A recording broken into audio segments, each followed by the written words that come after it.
Bueno, la actividad está más o menos pensada para que dure 1 horita, así que es capaz que un poco menos. La idea es que repasemos, que pregunten, que vean, y bueno, vamos a empezar. A medida que se vayan conectando chicos nuevos, se pueden ir agregando, poniendo el PIN y incorporándose a las actividades. Vamos, comenzamos. Bueno.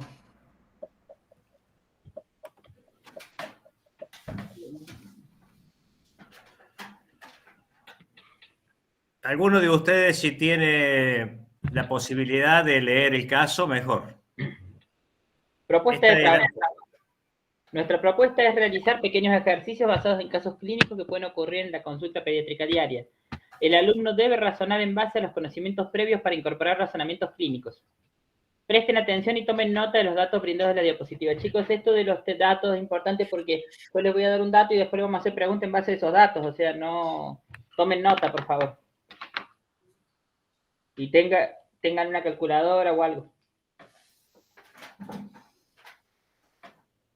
Primer caso clínico se llama Sebastián.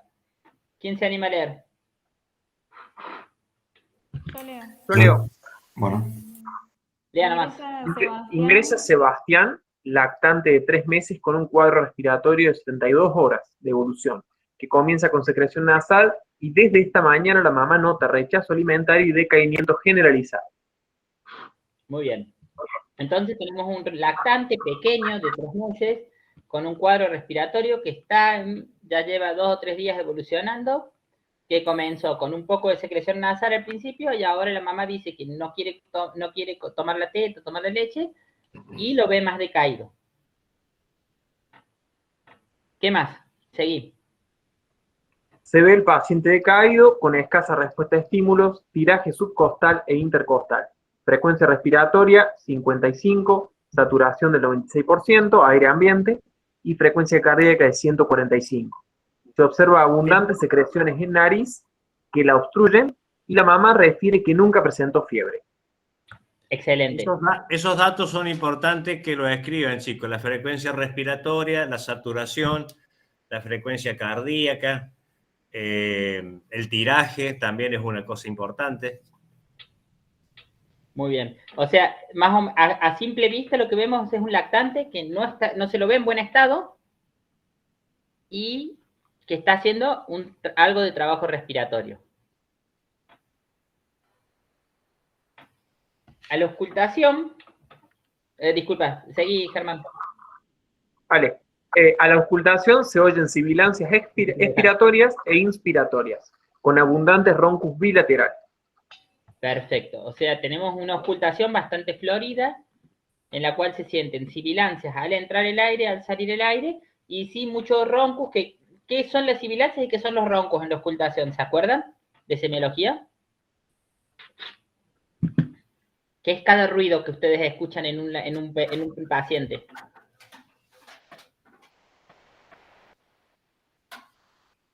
El ronco es el sonido que genera el flujo aéreo en alvéolos cargados de mucosidad.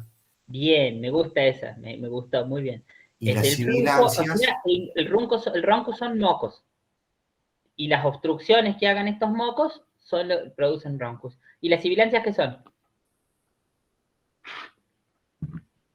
También es un sonido presente en la ocultación, pero de características distintas, más agudo, permanente, y que comúnmente prevalece más, si bien puede estar en expiración o inspiración, es más prevalente en inspiración, ¿no? No, al revés, en expiración. En expiración. La sibilancia es propia de la expiración. Cuando ustedes escuchen, normalmente el asmático, si ustedes lo escuchan, sienten que entra el aire bien y hace para sacarlo. Que dependiendo del estado que ustedes escuchen, puede ser que escuchen que sale el ruido y al último sea una sibilancia al final de la expiración, en toda la expiración, y cuando está muy cerrado, en la expiración y en la expiración. O sea, cuesta entrar y cuesta salir el aire. Y hay un caso extremo, que es que ustedes no sienten ni entrada ni salida de aire, que es la crisis asmática grave o la dificultad respiratoria grave por una bronquiolitis, que es que el lactante no puede sacar ni entrar el aire. Es el silencio auscultatorio. Es un silencio auscultatorio o sienten muy lento movimiento de aire. ¿Bien? O sea, semiológicamente recuerden que la presencia de ronco son mocos y la presencia de sibilancias es obstrucción, ya sea por broncoobstrucción en un asmático o por edema de pared en un lactante. ¿Bien? Y yo. La primera pregunta, agarren los celulares. ¿Cuál es la sospecha diagnóstica de este bebé? Tenemos 30 segundos.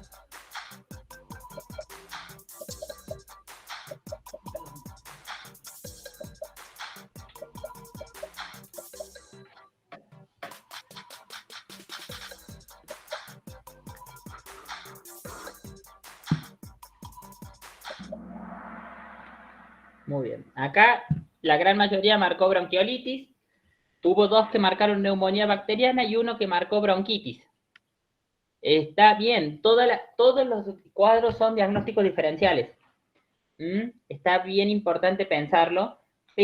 Pero más o menos para que se haga una diferencia, en general, la neumonía bacteriana les va a dar un silencio o les va a dar una crepitación, que la bronquiolitis también la puede tener, pero suele ser bilateral. En cambio, la neumonía bacteriana habitualmente es un cuadro unilateral. La bronquitis es un cuadro que lo pueden ver en los lactantes, pero es más propio de los chicos más grandes y del adulto. Y la rinitis obstructiva es un cuadro de obstrucción nasal que se resuelve desobstruyendo la nariz. Habitualmente se sienten como ruidos transmitidos de vía aérea superior, o sea, son similares a los roncus, pero vos te das cuenta que no son propios del pulmón, sino que si vienen de otro lado. ¿Bien? Todo lo que yo escribí son diagnósticos diferenciales de este paciente. La impresión diagnóstica inicial, por supuesto, es bronquiolitis, pero los otros no dejan de ser diagnósticos diferenciales.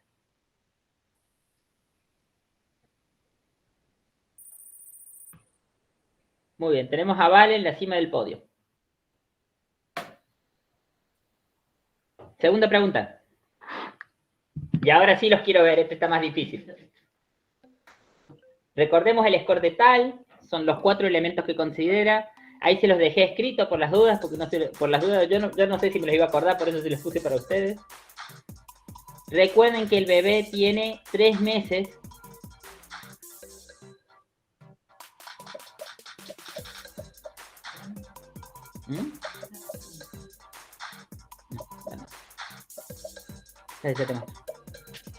En algunos scores, digamos, de TAL, modificados, por supuesto, le agregan saturación también. Este es el TAL tradicional. Nosotros usamos el TAL que da la Sociedad Argentina de Pediatría, digamos, que incluye frecuencia cardíaca, frecuencia respiratoria, mecánica, esfuerzo ventilatorio y auscultación. En otro está reemplazada la frecuencia cardíaca por la cianosis, que puede ser peribucal generalizada. O ACRA. O ACRA. Perdón, peribucal, ACRA o generalizada. Bien, yo acá les puse en la siguiente, está, ahora cuando les salga les va a salir. El score de TAL modificado, que este es el que estamos usando, en un menor de 6 meses, la frecuencia cardíaca tiene 55, así que sumo 1 punto. Sibilancias en expiración e inspiración suma 2 puntos. Frecuencia cardíaca 145 suma 2 puntos. Tiraje subcostal e intercostal suma 2 puntos. Así que ahí, en este caso clínico, yo tomé el número de 7. Por lo tanto, si nos basamos en lo que dice abajo, podemos decir que tiene una dificultad respiratoria moderada. ¿Están todos de acuerdo? ¿A alguno le parece que no? ¿Alguno quiere decir algo? ¿Algún aporte?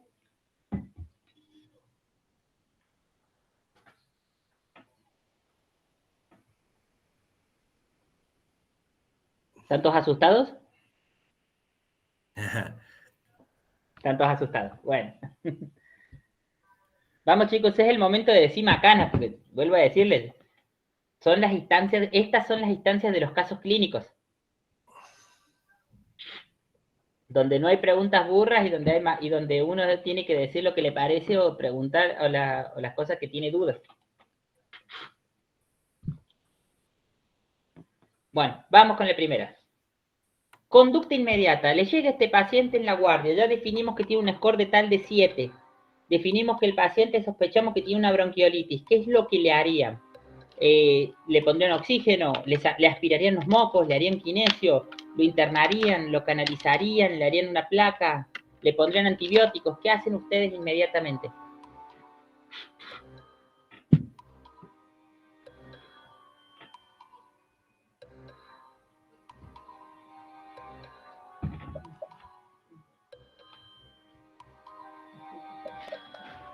Sí. ¿Me doy cuenta? Cuidado, ¿sabes? Por comprar estas cosas muy ricas.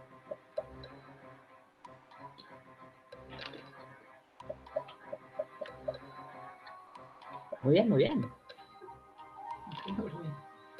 ¿No? Yo también estoy durmiendo. Estás perdiendo. Deberías dar el ejemplo.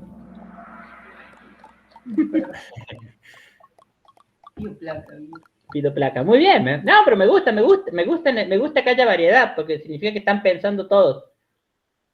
El hecho de que haya variedad significa que están todos pensando. Perfecto. Bueno, la mayoría puso oxígeno, está correcto. Profe, Sí. una cosa, donde dice salvitamos, quise poner sabutamol. Y Está me lo corrigió. Sí, pero ya le iba a ver qué era. Salvitamos, está muy bien. Este es un medicamento nuevo. Me gustó Sí, me lo corrigió el correcto. A pesar de que le vamos a demostrar que no es tan bueno, pero me gustó que lo hayan puesto. Realmente, insisto, que nos pongan ustedes muchas opciones nos da chance para que las podamos hablar y charlar un poco. Bueno, la gran mayoría puso ponerle oxígeno. Está muy bien. Aspirar los mocos y ponerle oxígeno son las dos conductas primeras que tienen que hacer. ¿Cómo? No importa, eso ustedes van a ver, porque a lo mejor le empiezan con una máscara y después le ponen una cánula o después o van viendo cómo se le van colocando el oxígeno. ¿Bien?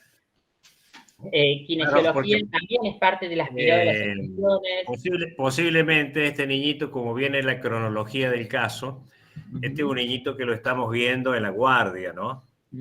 Entonces, uno en la guardia realiza acciones médicas, como en este caso oxígeno, pero hay un montón de otras opciones que no están mal, como por ejemplo internación. Uno puede agarrar y decir, chico, no lo veo bien, lo voy a internar, y ahí en internación hace otros procedimientos médicos, como es una vía, aparte del oxígeno, y como dice Ricardo, vas viendo el niño cómo va reaccionando y cómo vas complejizando la oxigenoterapia.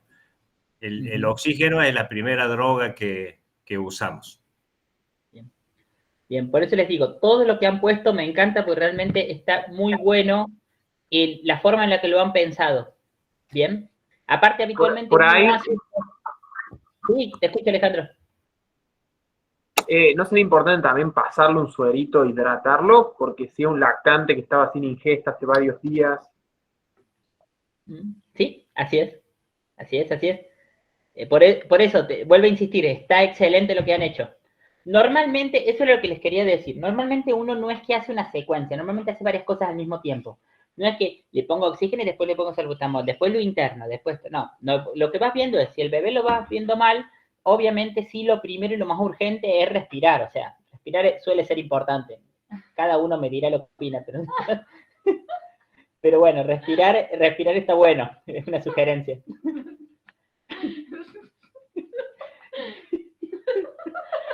Después de eso sí vamos a generar aspirado de los mocos, vamos a hacer una placa, vamos a hacer una hidratación, porque la hidratación es muy importante. De hecho, en la pauta lo que dice es el tratamiento de sostén, así que es muy importante si nosotros nos impresiona que el paciente esté deshidratado, hacer una hidratación rápida. Si el paciente no está deshidratado, dejar una hidratación basal. ¿Se acuerdan cuando hablamos de hidratación que comentamos de la hidratación rápida, de la hidratación basal? Si vemos que el paciente no está en shock, podemos probar hidratación por una sonda nasogástrica o por succión. Normalmente por succión no tanto, porque el paciente no está en tan buen estado, porque está con una dificultad respiratoria moderada. Pero sí podemos poner una sondita nasogástrica. A veces la gente le da impresión, pero poner una sonda nasogástrica es menos invasivo que hacer una vía, porque la vía duele un montón, en cambio la sonda la pones y no duele prácticamente, es más molesto que otra cosa. Entonces, muchas cosas más.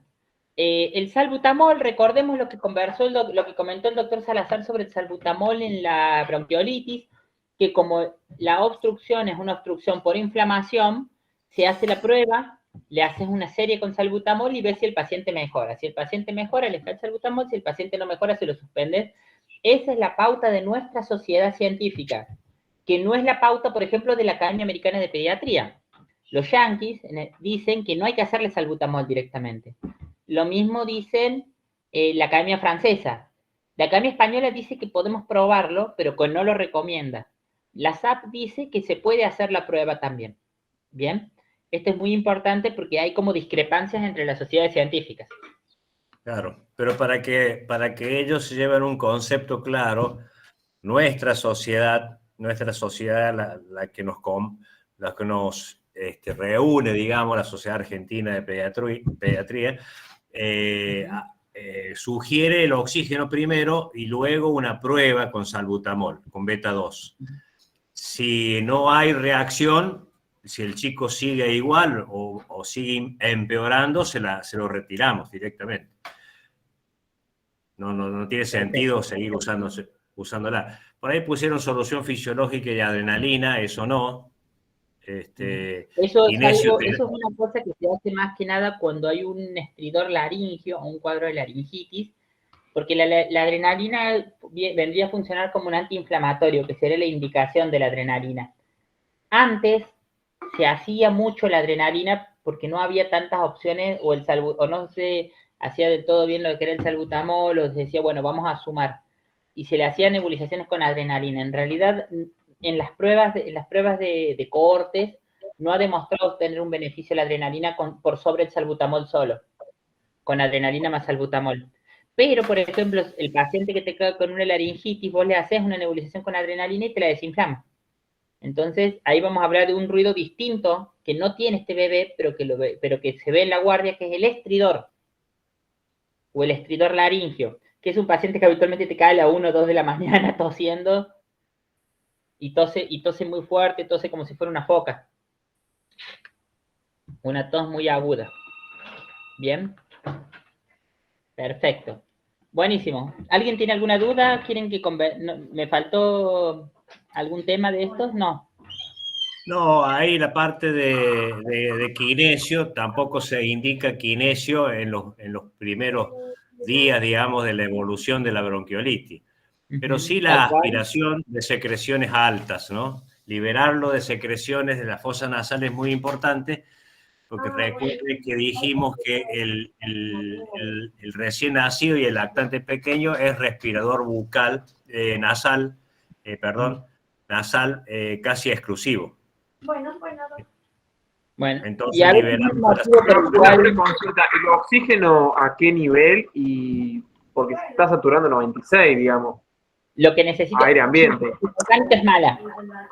Recordá siempre, y como regla general esto, lo primero que se modifica un paciente que tiene dificultad para respirar, Alejandro, es siempre en adultos y en pediatría la frecuencia respiratoria. Si la frecuencia es mala, la saturación va a caer tarde o temprano, habitualmente más temprano que tarde.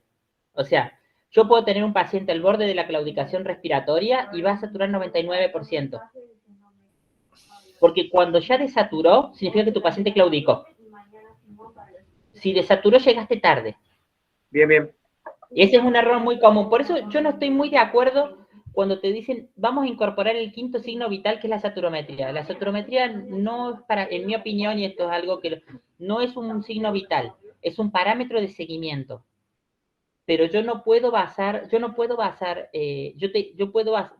más importante seguir la frecuencia cardíaca y la frecuencia respiratoria que la saturometría, porque mi paciente puede estar hipoxiadísimo y la saturometría ser normal, porque está compensando. Pero cuando esos mecanismos compensatorios fracasen, la saturometría te va a caer y no la vas a levantar con nada, te aviso una vez que ya llegaron, que ya cayó. Entonces, la frecuencia respiratoria es tu signo precoz de claudicación respiratoria, antes de la claudicación respiratoria. Si tu frecuencia respiratoria venía alta y cae, significa que ya claudicó. ¿Bien? Perfecto. Perfecto, clarísimo, gracias. Buenísimo. Seguimos.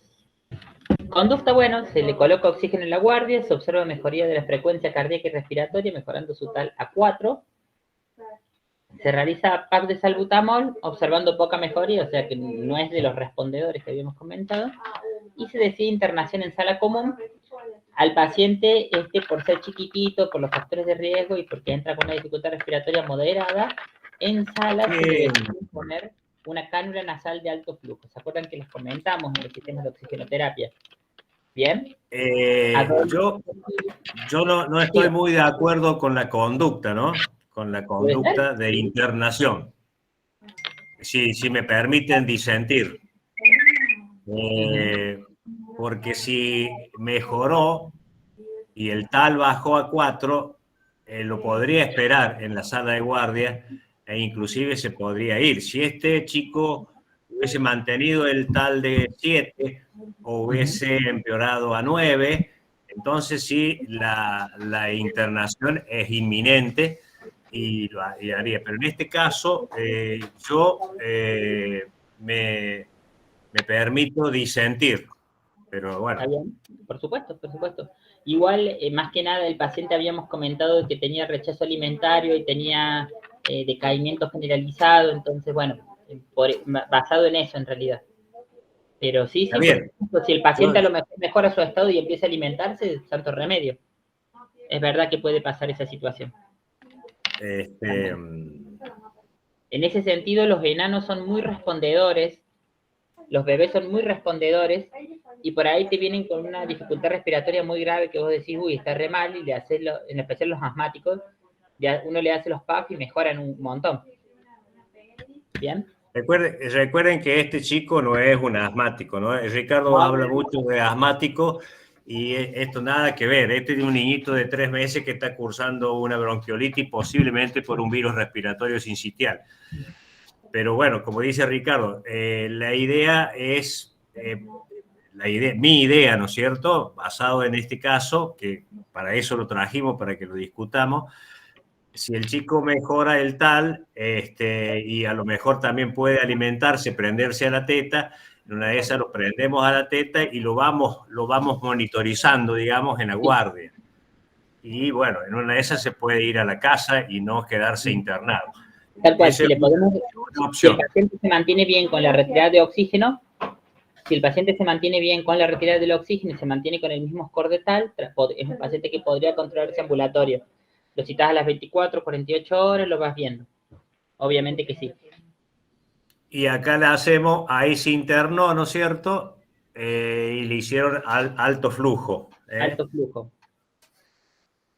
Que es una recomendación en estos bebés chiquititos de menos de 4 o 5 meses, porque la colocación precoz del alto flujo. No esperar hasta que el bebé esté mal.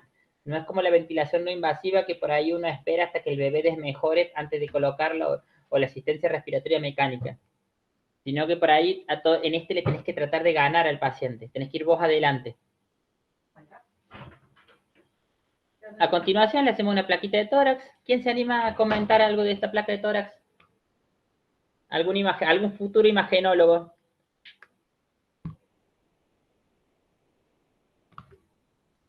¿Alguna de radiolucio. Muy bien, me más gusta. De lo que debería en ambos campos pulmonares, tanto superior como inferior. Y no se observa esa diferencia de coloración, de densidad, que debería ser más aireado en la parte superior. Muy bien. En esta parte está todo homogéneo. Sí. Es una imagen con una cierta hiperclaridad. Para Ricardo, Para Ricardo, que Paré. no te adelanté. Lo que dijo Ero está muy bien. Iliana, ¿vos querés agregarle algo? No, profe, estoy viendo. ¿No? Miren, Valeria. ¿Cómo están las costillas? ¿Cómo las ven ustedes? Horizontalizada, debe ser por el atrapamiento aéreo. Muy bien. Hay una imagen de atrapamiento aéreo con horizontalización de las costillas, hiperclaridad. ¿Qué más? Hay aumento del ángulo costofrénico. El ángulo costofrénico te parece que está aumentado. No, yo los veo bien en los ángulos costofrénicos. La silueta cardíaca. ¿Cómo ven los diafragmas? Aplanado, eso es lo que Muy bien. quiero decir. Están aplanados, Perfecto. exactamente. O sea que dijimos, hiperclaridad, dijiste, Eru, horizontalización de las costillas, diafragma descendido. También si uno quiere ser más exquisito, pero esto es más teórico que otra cosa, los espacios intercostales a veces se ven aumentados, ¿no? Por la misma hiperinsuflación que tienen. Alguna otra cosa, siempre acuérdense, que esto ya lo han visto seguramente en imágenes, que las radiografías se leen desde afuera hacia adentro, ¿verdad?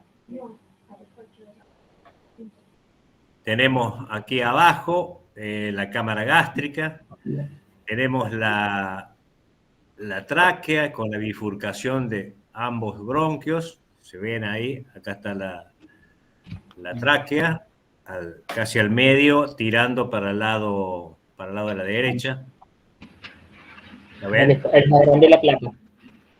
Sí, ahí no sé si lo ven.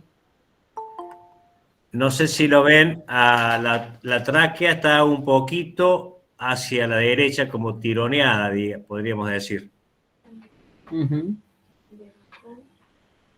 La Pues cámara sí. gástrica a veces suele estar grande porque el niño está respirando mal y está tragando aire. Esto es muy común de que el niño se restrague aire y eso por ahí termina levantando el diafragma y molestándolo un poco al chico a veces también. Entonces, eso hay que tratar de tener mucho cuidado. La clavícula están bien, los omóplatos, ustedes recuerden, le han subido los bracitos hacia arriba para poder sacar los omóplatos del campo pulmonar, pero no se ha logrado totalmente, ¿no? Porque acá yo veo un poco de omóplato en el pulmón derecho y en el izquierdo también un poco. ¿Cómo ven la silueta cardíaca? ¿La ven grande, la ven pequeña, la ven adecuada? ¿Se acuerdan el índice cardíaco de un lactante? El índice cardíaco de un adulto, ¿de cuánto es? 0,5 en el adulto. Muy bien, o sea, significa que es más o menos la mitad del espacio comprendido entre los dos pulmones. El lactante un poquitito más, es 0,6. ¿Ustedes qué opinan si sacan el índice cardíaco de este paciente? Qué bien, qué bueno. ¿Puede ser por la insuflación? Cuando el paciente está deshidratado o está muy insuflado, las dos cosas, la silueta cardíaca se puede ver más pequeña de lo que en realidad es. No es el caso este, es adecuada, pero se puede ver más pequeña, en especial cuando nuestro paciente está muy deshidratado por la falta de alimentación. Vos podés ver un corazón muy pequeño que vos le agregás volumen y después hace una placa normal. ¿Bien? No es propiamente el caso de este, pero quería traerlo a colación nomás. Bueno. ¿Se entendió? ¿Tienen alguna duda? ¿Les parece que está bien esto? ¿Les parece la actividad? ¿Les gusta? Sí, me gustaría que el resto Está buena la actividad. Está buena. Sí, está bueno. Bueno, seguimos. Me gustaría que el resto de los chicos también participen, ¿no? Sí, sí. Profe, y en el caso de la prueba del salbutamol se hace con la aerocámara, como hemos visto en clase. Siempre con la aerocámara en los lactantes, porque el lactante no tiene la capacidad de hacer este tema que tiene que hacer el adulto, de sacar todo el aire, entrar todo, que incluso a veces ni los mismos adultos los hacen bien y terminás poniéndole una aerocámara a los adultos. De hecho, ahora cuando empezó el tema del COVID el año pasado, empezaron a recomendarle a los adultos que les hagan los disparos a los asmáticos con aerocámara. Entonces los adultos, los médicos de clínica empezaron a usar las aerocámaras que usábamos nosotros. Así que, por ejemplo, acá en el hospital. Por las recomendaciones del Ministerio de Salud, por supuesto, estamos hablando.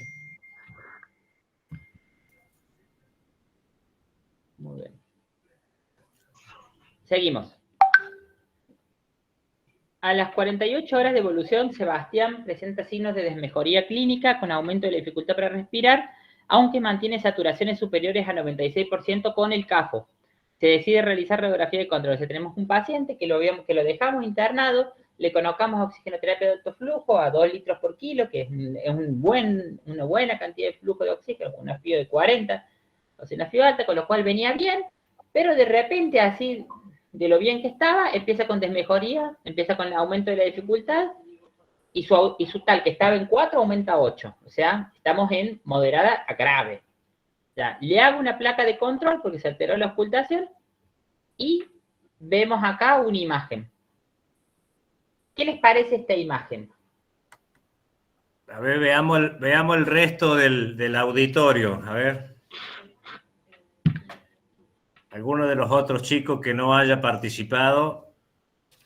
Profe, el hemidiafragma derecho puede ser que está elevado.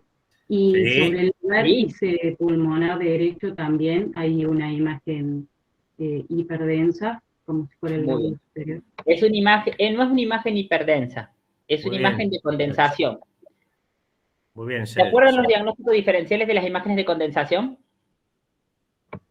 Atelectasia, neumonía. Sí. Muy bien. ¿Y cuál es la diferencia entre una atelectasia y una neumonía? La atelectasia retrae estructuras y la neumonía no, es ocupación. ¿Qué otra diferencia hay? El broncograma aéreo. La presencia o ausencia de Muy bien. ¿Quién tiene broncograma aéreo y quién no? La La neumonía. neumonía tiene broncograma aéreo, la atelectasia está colapsado. La neumonía tiene broncograma aéreo. Muy bien. ¿Qué otra característica tiene la atelectasia que no la tiene la neumonía? La atelectasia tiene forma de cuña, de vértice Perfecto, eso hilar. quería escuchar. La forma de cuña de la atelectasia. ¿Por qué? Porque es la obstrucción de un bronquio, un bronquiolo, entonces termina comprometiendo toda una rama de ese alveolo. De ese lóbulo lobulillo. Cosa que la neumonía puede afectar un lóbulo entero, 2 lóbulos, o lo que sea, o todo el pulmón incluso. ¿Bien? Perfecto. Entonces, vamos con las imágenes. ¿Hay retracción? Más o menos. No tiene tanta retracción no retrae tanto la tráquea o no se nota tanto. No sé por qué el Kahoot me ha bajado la calidad de la imagen, porque se veía mejor. Agrandarlo un poquito. No, eso es lo máximo que lo puedo agrandar, Doc.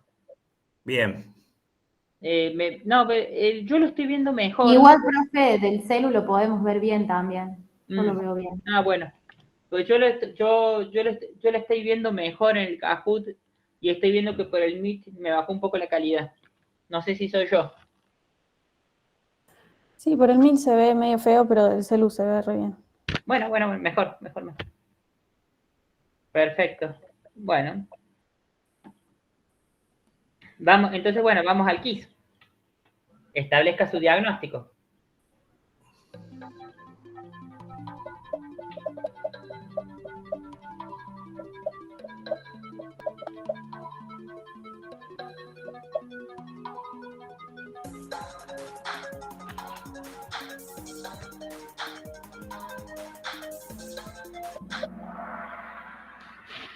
Muy bien.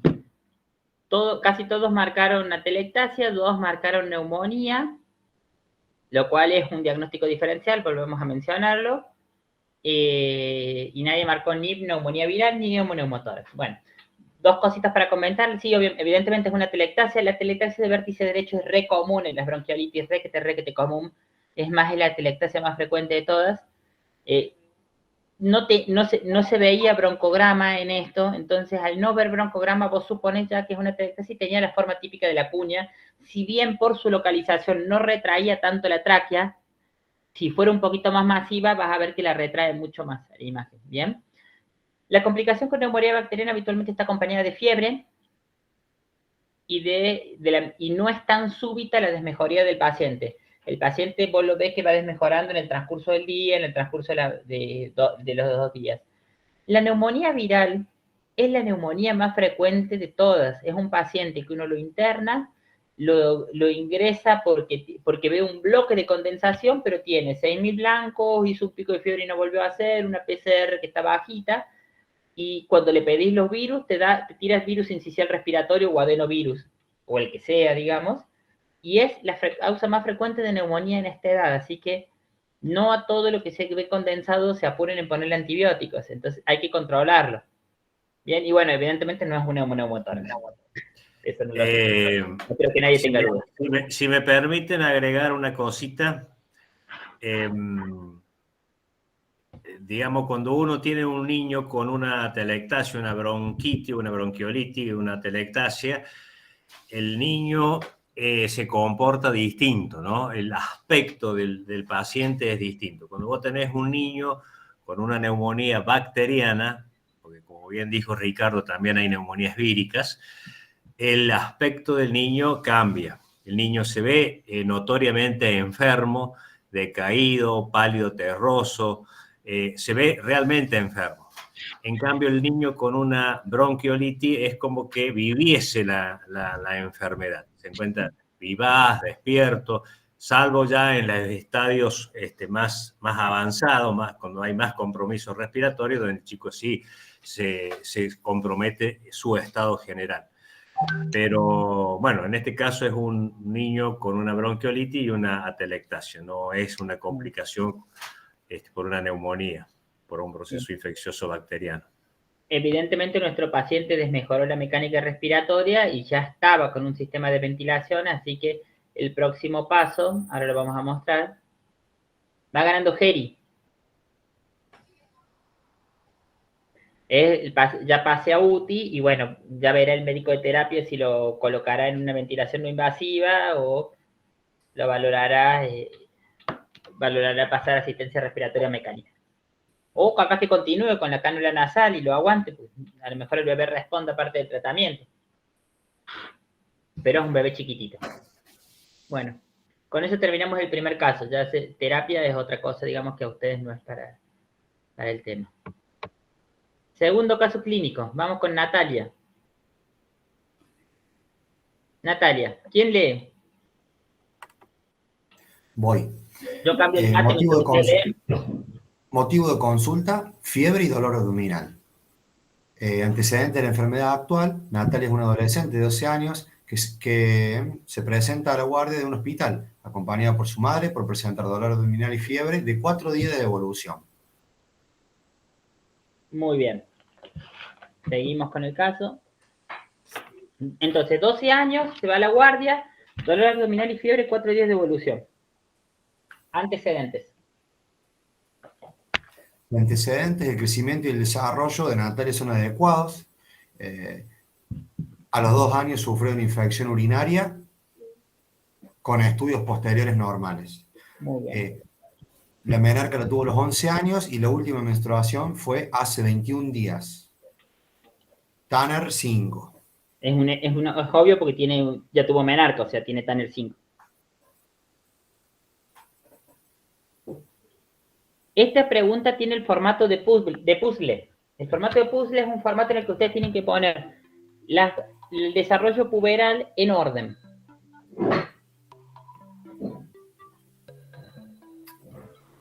Esta es un poco más difícil.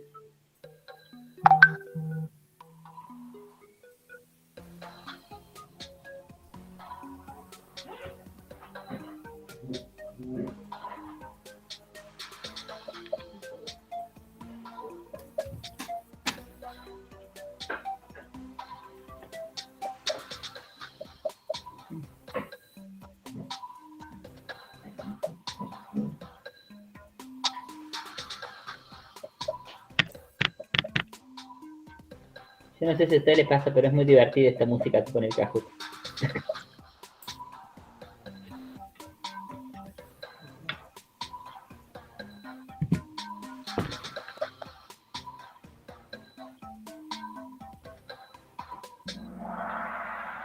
Bueno, el orden correcto está puesto abajo. La mayoría, digamos, la gran mayoría se ha como equivocado en el orden. Es cierto que por ahí si un solo error o 2 errores ya te marca bastante bajo el puntaje, pero la idea es, hay un cuadro en el libro verde de la SAP en el cual está esto aclarado, si tienen dudas después para verlo, porque en realidad es cierto que no son procesos dinámicos, no son procesos no son procesos estáticos, pero en general el inicio de la aparición de estos síntomas sigue este orden que yo les he planteado, que es el inicio del desarrollo puberal primero, el desarrollo mamario, el inicio del desarrollo mamario después, el pico no el botón mamario, el desarrollo mamario, que no es lo mismo, porque el botón mamario es uno de los primeros signos que aparece, la telarca es uno de los primeros signos que aparece en el desarrollo de la mujer, pero el desarrollo de las mamas es más tardío. El empuje puberal, que aparece habitualmente con esto, y la menarca, para finalizar, que ya es el punto, digamos, de maduración sexual máximo de la mujer. ¿Bien? En todo caso, después si ustedes quieren, podemos repasar este tema de la maduración. Esta semana o la semana que viene vamos a subirle una clase que va a ser asincrónica sobre adolescencia. En todo caso, ahí voy a hacer hincapié en ese tema de nuevo. ¿Bien? Para que ya lo tengamos. Y que quede un poco más alcanzado.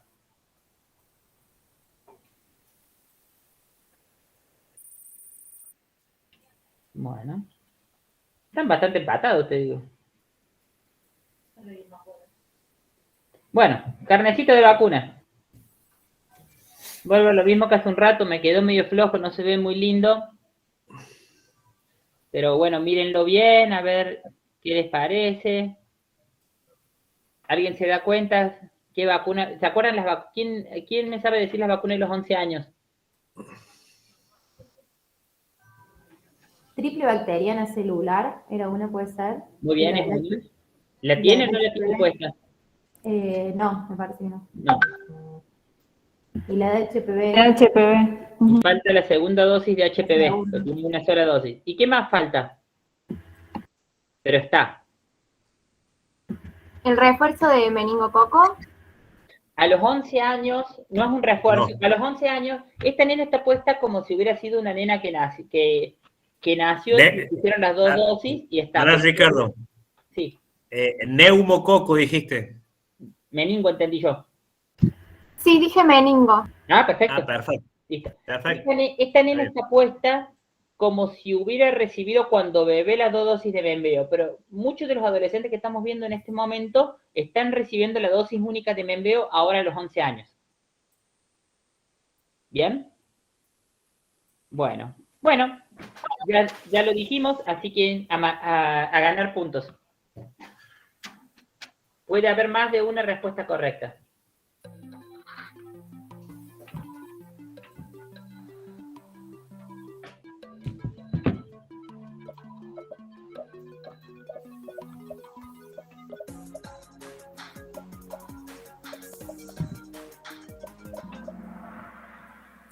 Muy bien. Alguno me marcó la dosis del HPV. Bueno, se entiende, ¿verdad? Incluso la antitetánica está comprendido dentro de la triple bacteriana acelular. ¿Qué vacunas tiene la triple bacteriana?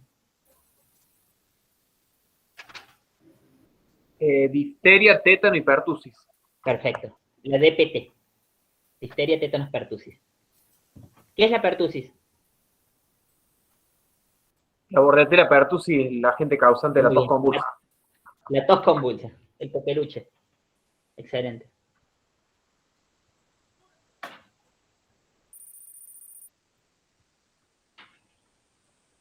Muy bien. Bueno, terminamos con los antecedentes, vamos al examen físico. Tiene un peso de 41 kilos, una talla de 1,45 m. Eso anótenlo, chicos. ¿Quién va a seguir leyendo? Anoten esos datos disculpe. porque es importante. Sigo yo si quieren, no hay problema. Bueno, el peso actual es de 41 kilos y su talla es de 1,45 m, 145 centímetros. El aparato cardiovascular, R1, R2, normofonéticos, no se perciben soplos y la tensión arterial es normal. El aparato respiratorio se percibe con ventilación en el mitórax derecho, la frecuencia respiratoria de 25 respiraciones por minuto y su saturación de oxígeno a aire ambiente es del 92%. Antes que nada les voy a comentar de qué me río. Cuando estábamos revisando los casos clínicos con el doctor Salazar, me dice, ponerle una frecuencia cardíaca y poner una tensión arterial. Y dije, sí, doctor, yo se la pongo y me olvidé. Un número le iba a poner. Ahí tengo el papel en el escritorio. Sí,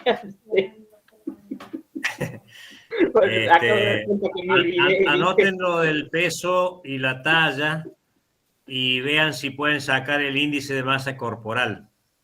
Perdón, Doc, no me rete. Pasa nada, Ricardo. Después, en el aparato cardiovascular, falta también constatar los pulsos periféricos. R1 y R2, normofrenético, ritmo regular, no soplos, está bien. Los pulsos periféricos si están o no presentes. Y la tensión arterial tiene que ser percentilada. Para 12 años. Paso. El abdomen. Bueno, pasamos a abdomen. Bueno. ¿Seguimos? Bien. En el examen físico del abdomen es doloroso la palpación superficial y profunda. McBurney aparentemente positivo, ruidos hidroaéreos presentes positivos y normales. Y el tránsito intestinal se diagnostica positivo. Muy bien. Ahí en McBurney traté de poner dudoso, digamos, positivo. Vos positivo, sí, que le duele, pero con un dolor leve. ¿Quién puede hacer un análisis de esto? Primero deberíamos hacer una inspección, ¿verdad? Es decir, cómo uno ve el abdomen. Lo mismo que en el caso respiratorio, que uno tiene que mirar cómo está conformado el tórax, luego si hay tiraje o no, de qué zona está el tiraje, si subcostal, intercostal, infraclavicular, supraclavicular, aleteo nasal, etcétera, etcétera. En el abdomen, la inspección, uno puede verlo, inspeccionarlo y decir, bueno, tiene conformación normal, o puede estar globuloso, o puede estar excavado. Entonces la inspección. Luego vamos a la palpación. ¿Qué les parece esta palpación?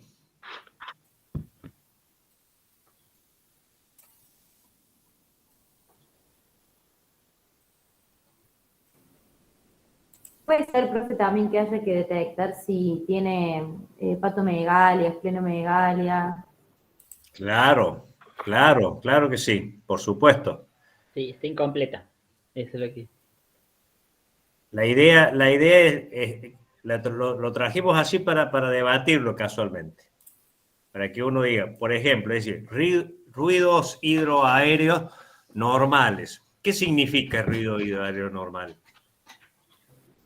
Que hay tránsito intestinal, ¿o no? Claro, pero ¿cómo uno cuantifica? ¿Cómo, en un minuto? ¿Qué es el ruido hidroaéreo normal? Sí, hay que dejar apoyado el estetoscopio no sé cuánto tiempo específicamente, y después correrlo de zona, siempre despacio y... En 2 minutos tendríamos que escuchar ruido. Claro. ¿Y qué cantidad de ruido, no? Eso es en los libros de Sembio lo dice. Sería unos 5 a 30 ruidos por minuto en las diferentes zonas del abdomen. Y bueno, claro, y si son muy metálicos, quizás son ruidos de lucha, por ejemplo, si son muy metálicos. Argente habla de 3 a 5 hasta 30, 40 ruidos por minuto. ¿Qué, Ricardo? No, que eso le decía, lo que decía Sashi es que Argente habla de 3 a 5 hasta 30 o 40 ruidos por minuto como normal. Se los voy a dejar como inquietud para que lo repasen en el libro de Semio. Bueno, vamos a ver qué sigue. Pregunta. Ah, venían con patologías y les traje las tablas de percentilos. Qué malo que soy.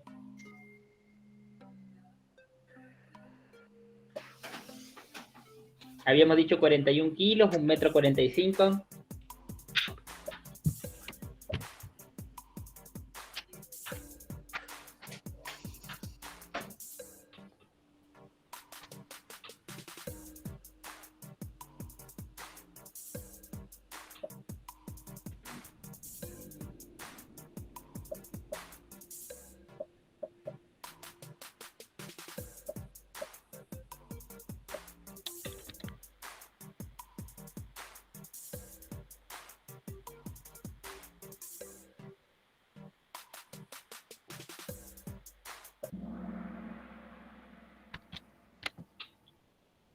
Bueno, nos marcaron de todo.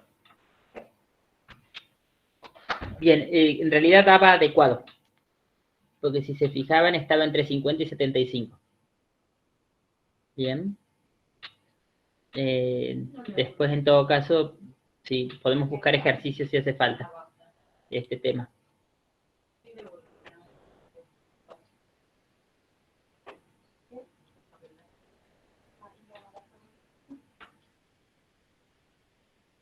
Bueno, la idea de sospecha diagnóstica sería que me pongan qué es lo que piensan que puede llegar a tener, guión, lo que harían. O por lo menos pedir un método complementario en base a lo que estén rigosos. Pienso, qué sé yo digo, para mí tiene, no sé, le doy la panza, le voy a pedir un laboratorio, le voy a pedir una ecografía, le voy a pedir una placa, ¿de qué? Le voy a pedir una resonancia magnética, ¿de qué? ¿Por qué estoy sospechando que le pido esto? ¿O no? Con la información que tengo es suficiente para hacer un diagnóstico.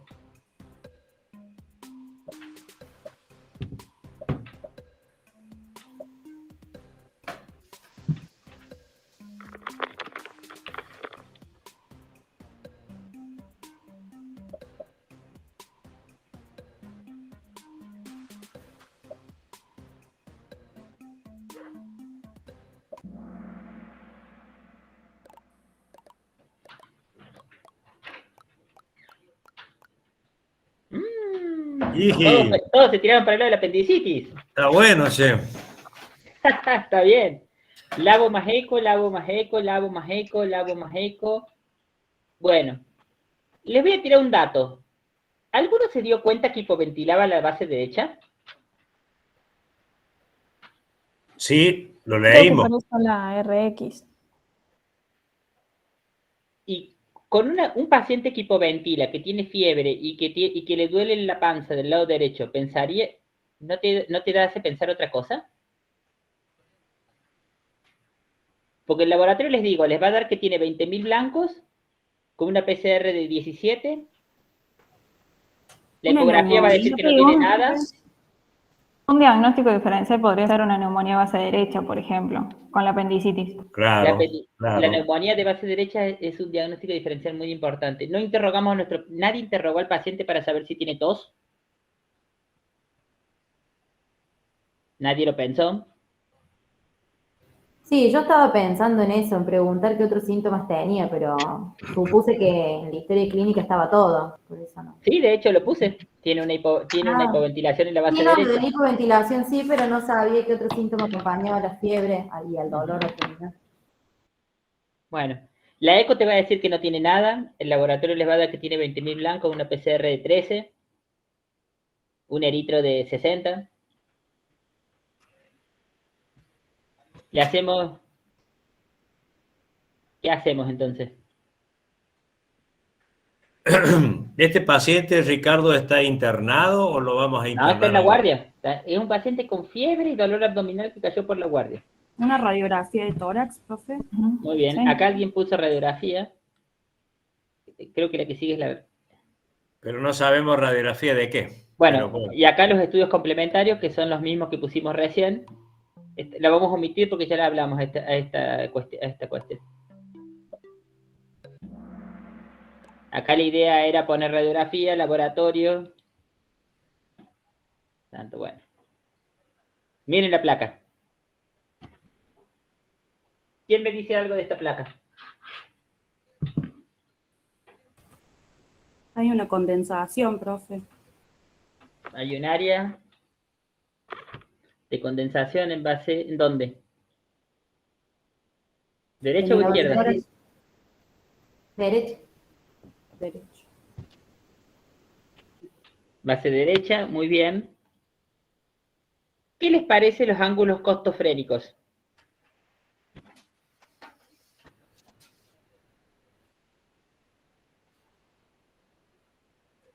Ambos ángulos costofrénicos.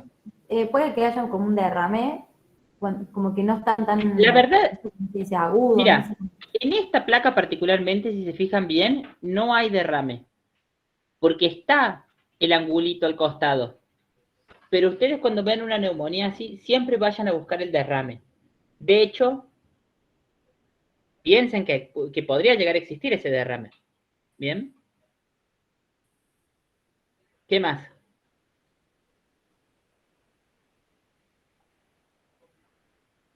¿Es una neumonía o una telectasia?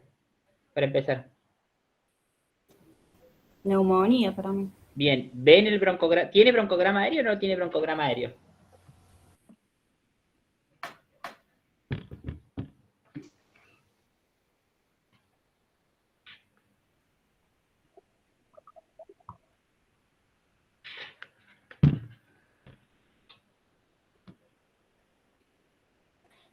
No, yo no percibo broncograma aéreo, profe, pero no descarta que sea una neumonía, Mira, ¿no? no tengo puntero para Bien, mostrarte. está bien. Quiero a ver si. Pero sí tiene broncograma aéreo. Sí se ve, te lo quiero mostrar, pero no tengo, como no es un PowerPoint. Donde señala usted con el puntero del mouse. No, ¿ustedes ven el puntero del mouse? Sí. Ah, sí. perfecto. La lupita. Buenísimo. Sí, se ve la lupita. Sí. Esa que está ahí, pensé que no la veían, por eso. Eso que ustedes ven ahí, ese es el broncograma. Ese circulito, ese movimiento ahí, ese es el broncograma. Muy bien. Pensé que no veían la lupa.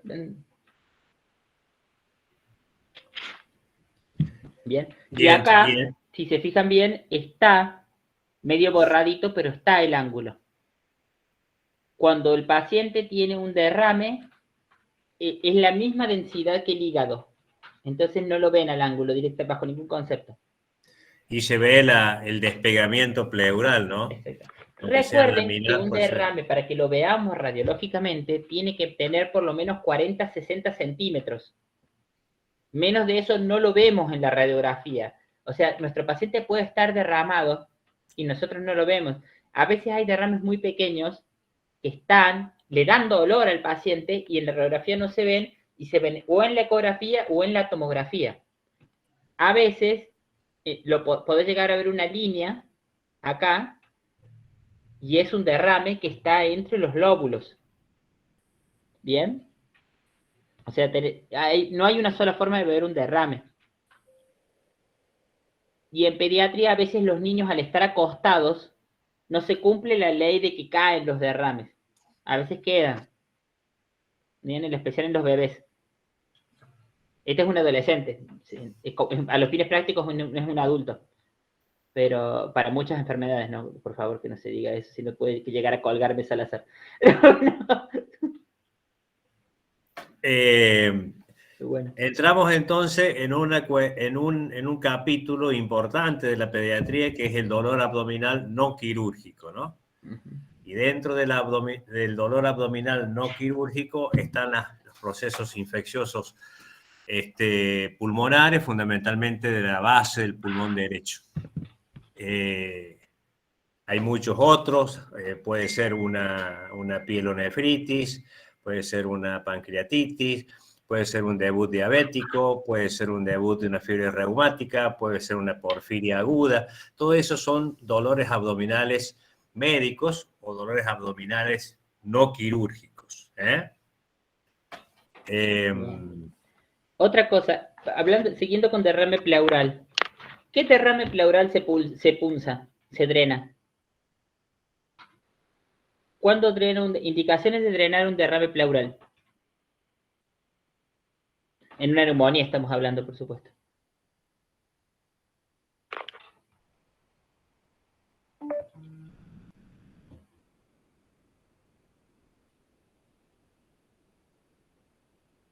La respuesta es siempre. Siempre que se pueda punzar, se punza, porque te va a modificar conducta bacteriológica. Necesitas saber si es exudado o trasudado, porque si es exudado es un proceso inflamatorio y si es trasudado tenemos que buscar la causa. Puede ser un fallo renal, puede ser un síndrome nefrótico, puede ser un montón de cosas. Y si de repente, y si es un exudado, también vamos a cultivar para buscar germen. Porque no es lo mismo dirigir la terapéutica a un germen específico que dirigir la terapéutica a lo que sea, digamos. A la totalidad de los gérmenes que dan complicaciones. Si yo de repente veo un paciente que está con un derrame pleural, lo puedo tratar, con una neumonía lo puedo tratar con penicilina, pero si tiene un derrame, lo tengo que tratar con ceftriaxona, o cefotaxima, una cefalosporina de tercera generación. Pero si en ese derrame yo rescato neumococo, me voy a volver a poner penicilina porque la biodisponibilidad es excelente. ¿Bien? Bueno. Seguimos. Hicimos la placa. ¿Qué le harían ustedes al paciente? Lo internan, le dan antibiótico y le mandan a la casa. ¿Cuál antibiótico? Ya estamos en 5º año, o sea, ya es hora de que tengan que decirme nombres de antibióticos. Le pondrían oxígeno. Recuerden que saturaba 92% y tenía una frecuencia respiratoria de 25, o sea, tampoco que estaba a 10 puntos eso. Le pondrían calmantes para el dolor. Le pondrían salbutamol. No sé para qué, pero le pondríamos salbutamol. ¿Qué harían?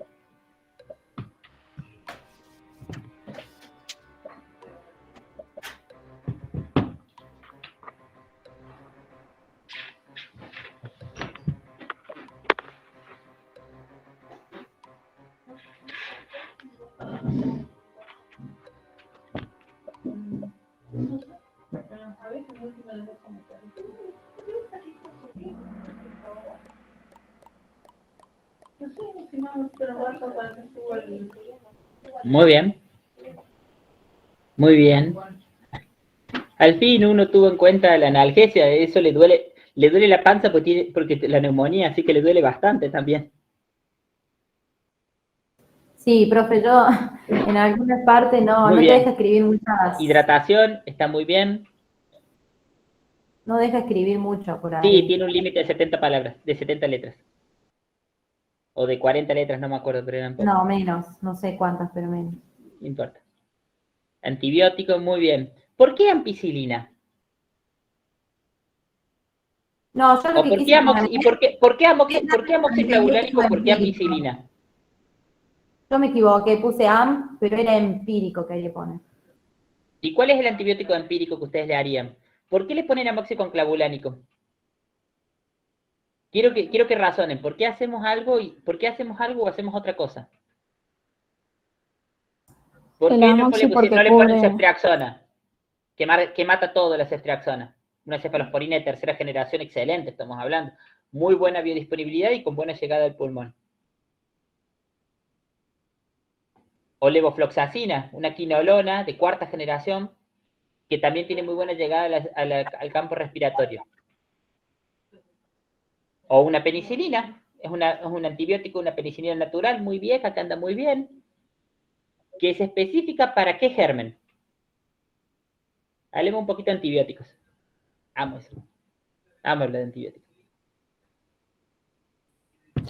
Amox y penicilina cubren bien el Streptococcus pneumoniae, que sería quizás la principal sospecha. ¿Y la penicilina no lo cubre? Sí, sí, también. Entonces, ¿por qué voy a usar una aminopenicilina en vez de una penicilina natural? por la vía de administración. Las dos son vía endovenosas.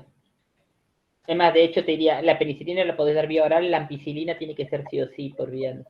Ah, yo decía la amoxi, por eso. Ah, amoxi puede ser, sí. Pero la penicilina también se puede dar vía oral.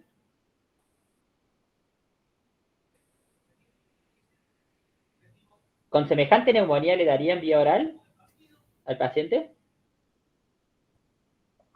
No, yo creo que es para internación, pero me parece que no le pondría inhibidor de beta-lactamasa, no le pondría clavulánico, porque el estreptococcus no produce beta-lactamasa. ¿Cuál es el germen más importante de la neumonía a esta edad de este paciente? ¿El agente más importante? El germen de la neumonía típica de un paciente de 12 años. ¿Estreptoneumonía? El estreptococo neumonía. ¿Y el estreptococo neumonía es sensible a la penicilina? Sí, pero no produce beta-lactamasas.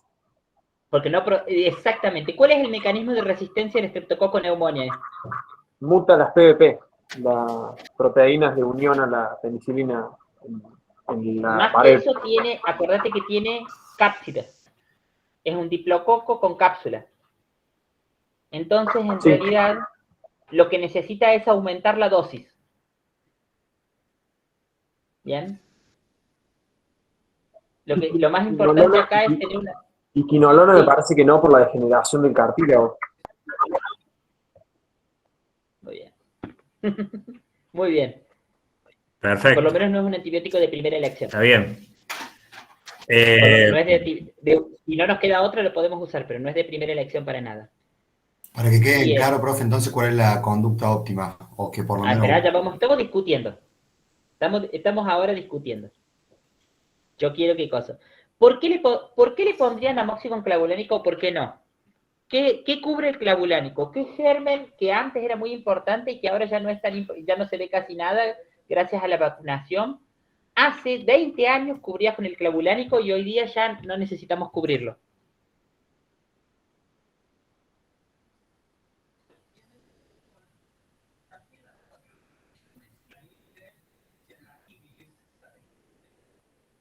En el pentavalente está.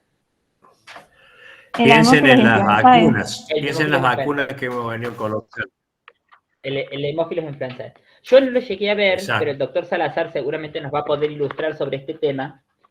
Antes de la vacunación con hemófilos influenzae, que creo que fue en el 2001 o en el 99, no me acuerdo bien cuándo fue que se empezó a hacer, cuentan muchos pediatras que lo vivieron, cómo era terrible la cantidad de pacientes que entraban con neumonía o infecciones respiratorias por hemófilos influenzae y producían un montón de complicaciones. Entre ellos, una de las más graves era la epiglotitis, que yo no vi nunca una y espero no verla, pero seguramente el doctor Salazar nos va a poder ilustrar sobre ese tema.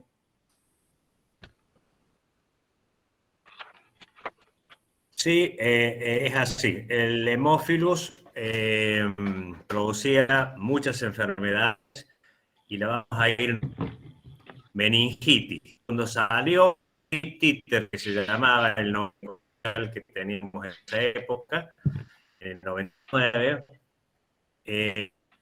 la llamaban la vacuna de la meningitis. Bueno, pero no solamente producía meningitis, sino también producía otitis, laringitis, la epiglotitis, como decía Ricardo, que es una situación grave, que necesita habitualmente que el paciente esté internado, a veces hasta intubado, en una sala de terapia intensiva. Osteomielitis, o sea que era muy devastador tener un niño con un hemófilo influenza. Llegó a la vacuna y poco a poco esto se fue terminando y hoy no tenemos hemófilo influenza tipo B, ¿no es cierto? Tenemos otros hemófilos, pero no tipo B. Lo mismo está pasando actualmente con la vacuna del neumococo. Con el advenimiento de la vacuna o de la vacunación, los procesos infecciosos producidos por el estreptococo neumonía han disminuido en forma notable. El meningococo, bueno, hace poco que hemos empezado, también seguramente va a ocurrir lo mismo, Así que estamos en una época, digamos, de inmunización muy importante. Quería decirle algo y se me fue. Bueno,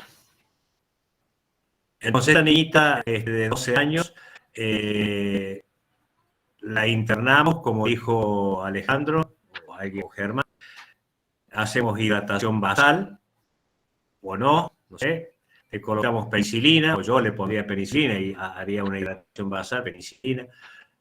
Estaba con una saturación, capaz que un poco de oxígeno también necesite, no le haría analgesia, a pesar de que la panza no es un dolor abdominal, es un dolor abdominal reflejo. La antibiótico terapia, le dije la penicilina endovenosa, la penicilina G sódica. ¿Y qué otra cosa nos queda? Y nada más. No, eso está bien. Hidratación, Internación, un oxígeno. Recuerden que la chica tenía 25 de frecuencia respiratoria, o sea, es alta. A veces uno pareciera que la subestima, pero es mucho 25. Así que tampoco está para subestimar a este paciente. Bueno. ¿Se desinterna? Es mucho, sí, para la edad. Sí. Se desinterna, se coloca oxígeno por máscara de no reinhalación. Después se le puede bajar el oxígeno a una cánula o lo que veamos que haga falta. Se realiza el laboratorio con hemocultivo por 2. Es importante, aunque el rescate bacteriológico del neumococo es bajo, menos del 30%, uno tiene que intentar rescatarlo. ¿Por qué? Porque cuando vos rescatás el neumococo, hay un estudio que se hace que es para saber qué resistencia tiene ese neumococo y si se puede tratar con penicilina o si requiere alguna otra cosa más. Que justo se me ha ido el nombre, no me sale cómo es. Pero con eso te dicen si es un neumococo, que con una penicilina... El antibiograma. No, el antibiograma no, porque, digamos, siempre se le hace a todos antibiogramas. Pero hay un estudio que es específico que se hace sobre el neumococo, que es para saber si se puede tratar a dosis estándar. El SIM, exactamente. Se me lenguó la traba con el SIM.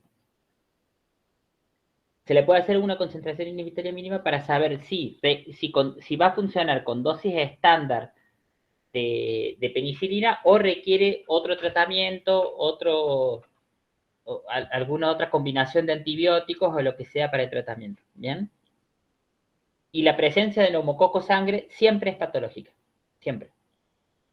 Y la penicilina es 150.000 unidades por kilo por día, que es la dosis inicial. En todo caso, uno puede ir viendo. Recuerden que el tratamiento de la neumonía es en el menor de 5 años, ampicilina, en el mayor de 5 años, penicilina. Y si en el adulto mayor vuelve a cobrar importancia el Haemophilus influenzae, vuelve a reaparecer. Por eso a veces a los adultos mayores se les puede llegar a poner amoxicilin clavulánico, pero eso en general no es amoxicilin clavulánico o ampicillin. Pero eso, digamos, no sería la primera elección. ¿Ah? ¿Qué, Doc?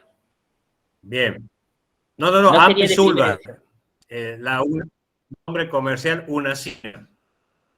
La Unacina, exactamente. La vieja Unacina. Bueno. No tan vieja. Ese fue el caso de Natalia. Para los viejos. ¿Cómo estamos? ¿Ah? Estamos bien. ¿Cómo está? ¿Les quedó alguna duda del caso de... ¿Les quedó alguna duda del caso de Natalia? ¿Algo que quieran que repasemos antes de pasar al caso de Benjamín?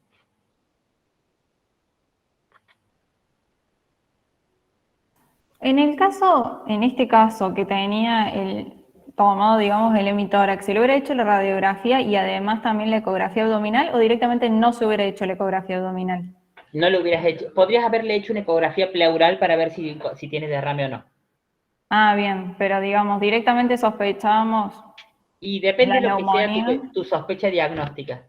Si tu sospecha diagnóstico que tiene si vos pensás, dice, mira, tengo este paciente que no me termina de convencer, es una neumonía versus una apendicitis, lo cual es algo muy común, a mí me ha pasado muchas veces. ¿Qué es más rápido de conseguir, una radiografía o una ecografía? Y habitualmente no tenemos ecografistas todo el tiempo. Capaz que justo tuviste uno ese día porque estaba ahí haciendo eco. Pero normalmente tenés más rápido una radiografía que una ecografía.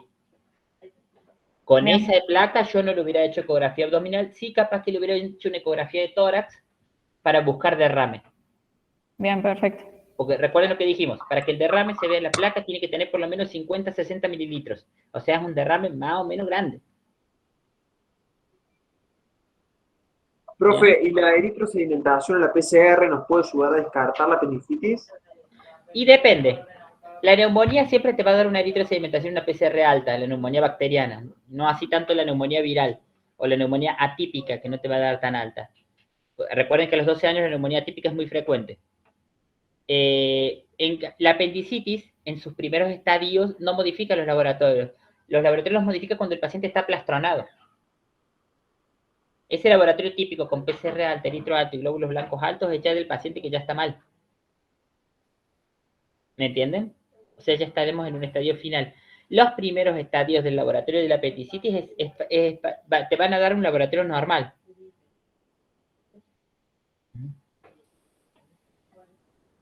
Si se modificó el laboratorio es que ya estamos ya está evolucionada esa apendicitis. Por supuesto, 2 más 2 no son 4. Bien. Bueno, ¿algo más? Bien, sigamos. Vamos con Benjamín. ¿Quién lee? Yo leo. Bueno, Benjamín, motivo de consulta, diarrea. Antecedente de enfermedad actual, paciente de 9 meses de edad, es traído por su mamá a la consulta por presentar diarrea líquida, sin sangre, moco ni pus, desde hace 2 días. Muy bien. Antecedentes fisiológicos, recién nacido término, adecuado para la edad gestacional, un peso al nacer de 2,8 kg, controles regulares, lactancia materna exclusiva hasta los 6 meses, actualmente continúa, alimentación complementaria acorde a la edad, gatea y da pasos con ayuda, dice mam, pap, y señala lo que quiere. Perfecto. Antropometría, peso último control a los 9 meses, 9 kilos 500 gramos, talla 72 centímetros, perímetro cefálico 47 centímetros, peso actual 9 kilos 100 gramos. Bueno, ¿tenemos todos los datos estos? Bueno, vámonos. Primera pregunta. Calcule el percentilo del peso para la edad.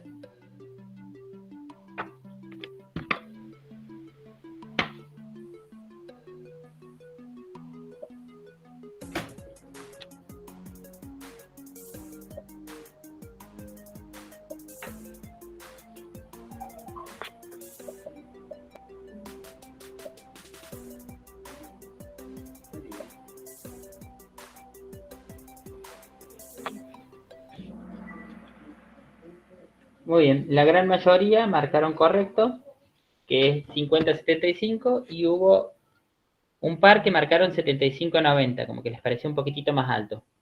Está bien. No la gran mayoría, 3 marcaron, la gran mayoría marcó alto, 75-90. Bueno, no sé, no puedo ampliar mucho más la tabla, pero habíamos dicho 8 meses. 9 kilos y Chirola está por acá. 9 meses, profe. 9 meses, peor, discúlpame.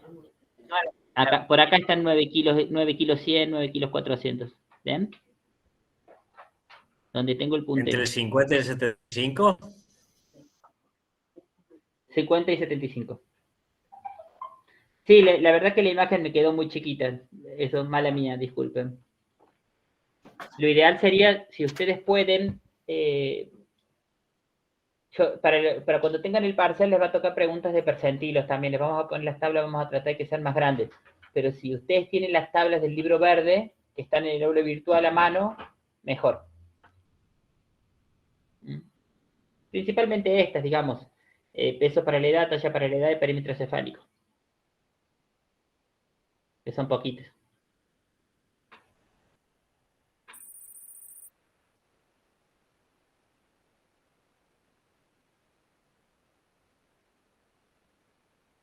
Ahora vamos a lo mismo, pero con la talla.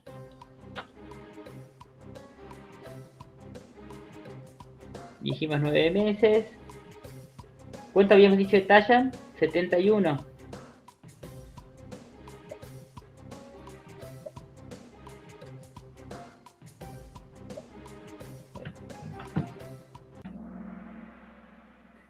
Muy bien, 50-75. ¿Por qué se me hizo más corto? Bueno, hubo muchos que no llegaron a responder.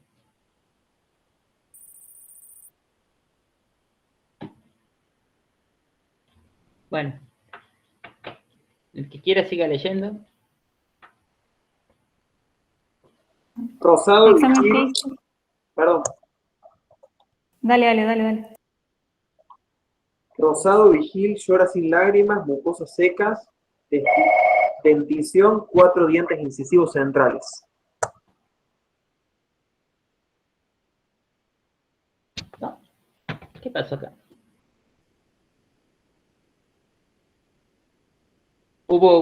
Quedó como atravesada la gráfica que se ve que era la última. Quedó mal puesta. Bueno, sigan leyendo.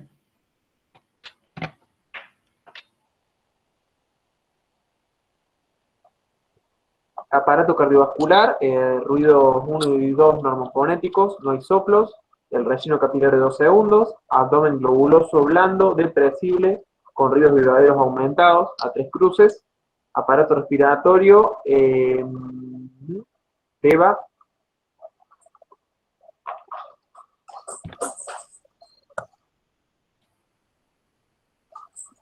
Te debo esa sigla, Doc. Ay, perdón, te salté el coso. Beba es buena entrada bilateral de aire, es una sigla que la van a ver muchísimo. Me equivoqué y ahí les pasé la pregunta, es calcular el déficit del paciente, digamos. Teníamos un peso de 9 kilos 500 y ahora me quedo en 9 kilos 100.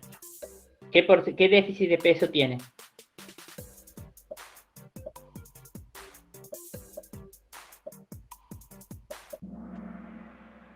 Muy bien, un 4%. Disculpen en esto. Lo último que decía es que el abdomen estaba blando y depresible, que con ruidos marcados, positivo en 3 cruces y cosas. Beba es una sigla muy común que se usa, que la van a ver mucho en las estrés clínicas, se usa buena entrada bilateral de aire, o sea, diciendo que no hay hipoventilaciones, nada más. Eso es todo.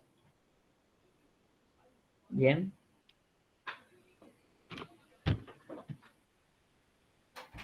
Bien. Ahí como que se desempapeló un poco con el cachito último. Bueno, vamos a la pregunta que sigue. Bueno, ¿qué estado de hidratación tiene nuestro paciente? Dijimos que perdió un 4% de su peso corporal. Hablamos un poco de la clínica, que no es tan marcada, pero bueno, está con diarrea. Muy bien, una deshidratación moderada marcada en la mayoría. Muy bien. Recuerden, hasta 3% es leve, de 4 a 6 es moderada en su edad y de más de 6 ya es, de más de 7 o más es grave.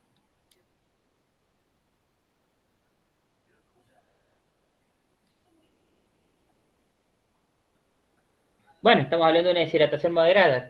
¿Cuál sería la terapéutica a seguir? Plan A, plan B, plan C, pecho.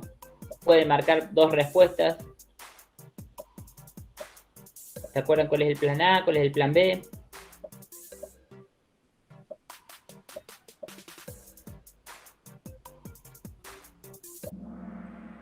Muy bien, la mayoría marcaron el plan B y otros marcaron el pecho materno, lo cual está muy bien. El plan B sería la indicación en una deshidratación moderada con sales de hidratación oral y aparte el pecho materno, porque como en realidad recuerden que el pecho materno, la leche de madre es un tejido vivo, entonces ayuda muchísimo a la reconstitución del intestino, que por la gastroenteritis habitualmente se puede dañar un poco. Así que estamos muy bien.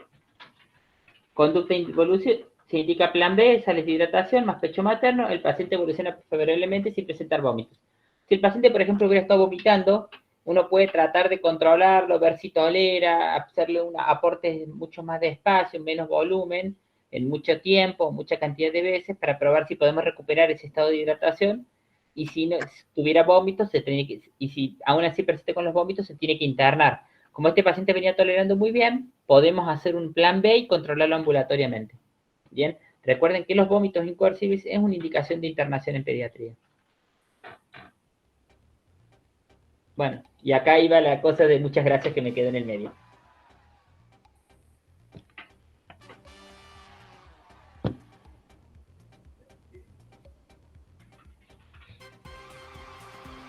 ¿Y quién quedó en el podio? Vale, Fede y Paula. Bueno, a Federico no lo vimos. Hola Federico, ¿estás jugó por ahí? callado, me parece. Sí, estoy acá. Para mí es un bot. Está ahí, calladito, pero respondió mal. Pero respondió. ¿Es un bot, dicen ustedes? Ahí está, Hola Federico. Bueno. Un gusto de ver. Bueno, bien, vamos a repasar un poco, vamos a reforzar un poco, recuerden el tema de las... Acá está bueno esto porque después Kahoot me dicen que se equivocaron todos. Pero todos se equivocaron más que nada en la parte de los percentilos. Eso no necesita que Kahoot. Profe, una última pregunta. Sí. Cuando hablamos del porcentaje de pérdida de peso, sí. ¿Cuándo tomamos que un niño es mayor y cuándo el lactante, digamos? Pregunto porque recién tomamos como el 3% y yo tenía que ese niño de 9 meses tendría que haber sido el 5%. Habitualmente los 6 meses es la diferencia. Ah, bien, perfecto. Sí, habitualmente, depende de la literatura que rige, pero habitualmente es del 4 al 5, más del 5 al 10, más del 10 ya es shock. En un neonato, hasta un 10, 12% incluso se puede tolerar. No es lo ideal, pero bueno, puede llegar a estar un descenso de ese peso. Bien, perfecto. Pero como siempre decimos, nos guiamos, digamos, o por la Sociedad Argentina de Pediatría o la Europea, pero fundamentalmente por la Sociedad Argentina de Pediatría, entonces los guiamos por eso, para que no se armen ustedes tanto barullo con este tema de los planes de hidratación, de la pérdida de peso, etcétera, porque también hay otra clasificación que es de acuerdo a la cantidad de sodio, ¿no es cierto? Si vos haces una anatremia y tiene hasta 130 o menos de 130, es una deshidratación hipotónica. De 130 a 149 es normotónica, más de 150 e hipertónica. Totalmente. No sé si me sigue. Bueno, estuvo bueno.